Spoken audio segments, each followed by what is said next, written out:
Hey flamingos, and welcome back to my 30 days of yoga.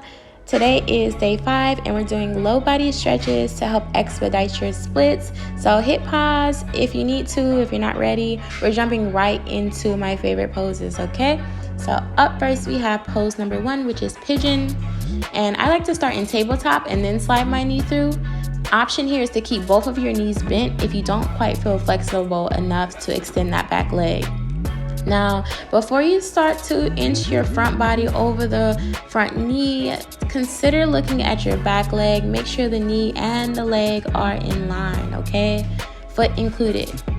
Now, as you're folding over your upper body, or as your upper body folds over, maybe start to walk the fingertips a little farther for a deeper stretch.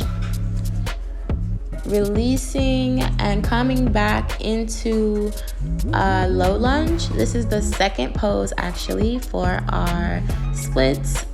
This one is my favorite because it just helps you to tap into your awareness as far as your flexors, and if you feel comfortable. Now remember, you might want to bring your hands to your blocks.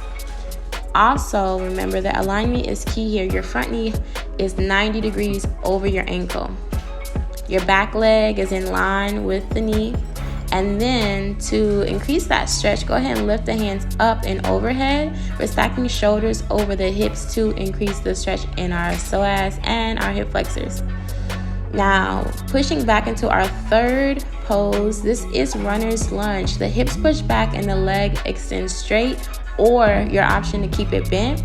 Either way, we're gazing long down the leg, so spine is nice and tall as you gaze down the leg. And then option to lift the top hand and increase that stretch, maybe add a bind. And then of course you can rebend to reset. And we're moving into pose number 4, which is going to be lizard pose.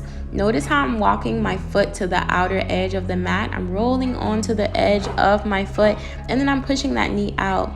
This is one of my favorite hip openers, and basically kind of like the gateway to splits, because if you can do this pose, and especially if you can come down low, that means you're pretty close to being able to get into splits.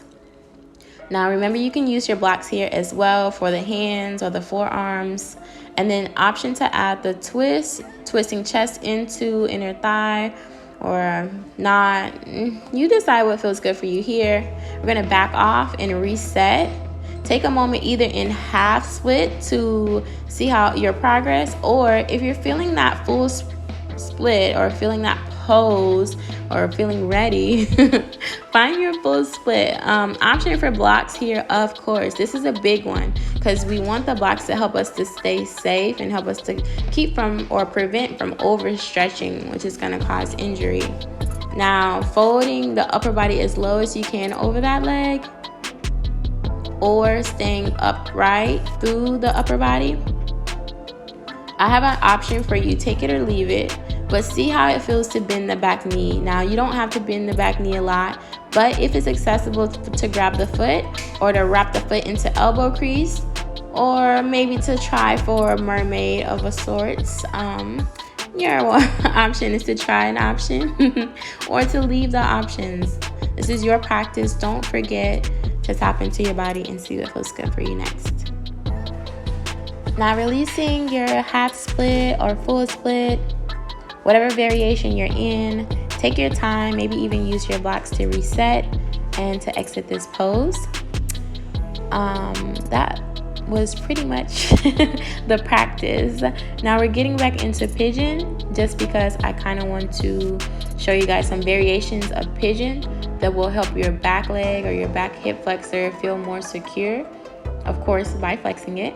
So heading back into pigeon, and then decide what you want to do with that back leg.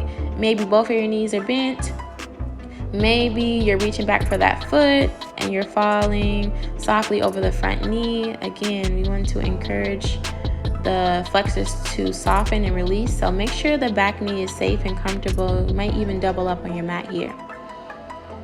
Option now is to try a variation of pigeon, maybe in mermaid, maybe you have king pigeon in your repertoire. Whatever you want to do with that back leg, maybe you're just reaching for the foot and you're falling gently over the front knee. This is our last stretch, so feel free to indulge a little bit. And then we're gonna take that back leg, release it, bring it to the front of the mat and cross it over the front knee for a little spinal twist here. This is the 4-ish poses that I had in mind to help you get ready for splits, not including the splits variation that we did.